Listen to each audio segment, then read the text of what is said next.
মায়ানমারে jet পাথরের এক খনি ধসে মৃত্যু হলো কমপক্ষে 15 জন শ্রমিকের, আহত অন্তত 150। সংবাদ সূত্রে জানা গেছে, গত কয়েকদিন ধরেই মায়ানমারে মুষলধারে বৃষ্টি চলায় সম্ভবত মাটি আলগা হয়ে গেছিল। ফলে সেদেশের কোচিন প্রদেশের পাকান্ডের ওই খনিতে ধস নামে। জরুরি ভিত্তিতে চালানো হচ্ছে উদ্ধার কার্য। খনি গহ্বরে আটক শ্রমিকদের বের করে আনা হচ্ছে সেনা সহায়তায়। প্রসঙ্গত, বিশ্বের 90% জেট পাথরের যোগান দেয় পাকান্ডের ওই খনি। বাংলাদেশ সরকার এবং বিরোধী সংঘর্ষে মৃত্যু হলো আরো 7 জনের।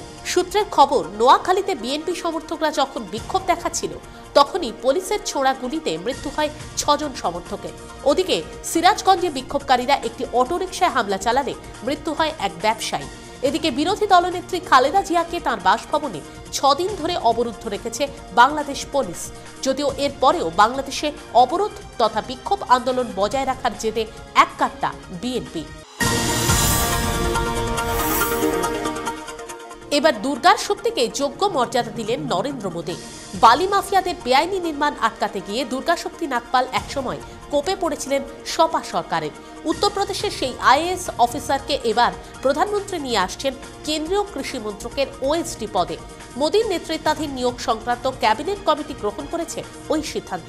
29 বছরের দুর্গা শক্তিকে কাজের মানুষ বলেও আখ্যা দিয়েছেন খোদ নমো।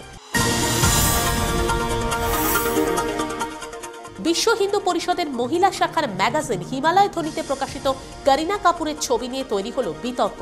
পত্রিকার সাম্প্রতিক লাভ জিহাদ সংখ্যায় দেখা গেছে করিনার অর্ধেক মুখ ঢাকা আর অন্য অর্ধেকে দেখা যাচ্ছে সিঁথিতে সিঁদুর। প্রশ্ন উঠছে, কেন এমন ছবি? বিএইচপির মতে সৈফ আলী খানকে বিয়ে করে করিনা মুসলিম হলেও ফের তাকে ধর্মান্তরিত হয়ে হিন্দুত্বে ফিরতে হবে, তাই ওই ছবি। এমনকি বিশ্ব হিন্দু পরিষদের বেপরোয়া চ্যালেঞ্জ, ছবিতে আপত্তি থাকলে মামলা করুন নবাব সৈফের বেগম।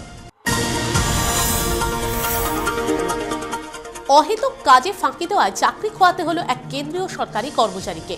1990 সাল থেকে টানা 24 বছর ছুটি নিয়ে বাড়িতে সময় কাটাচ্ছিলেন সিপিডব্লিউডির executive engineer electrical A K. Verma. তার নজরে পড়ে মোদী সরকারের নগরোন্নয়ন মন্ত্রী ভেঙ্কাইয়া নাইডুর।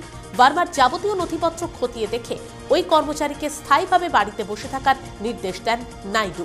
কর্তব্যে গাফিলতির অভিযোগেই মূলত বরখাস্ত হতে হলো ওই ইঞ্জিনিয়ারকে।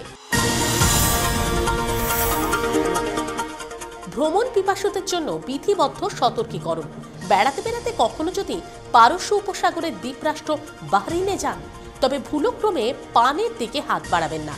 সৌদি আরবের আল খালিফা পরিবার শাসিত দেশে পান কেনা বা বেচা নিষিদ্ধ অপরাধ।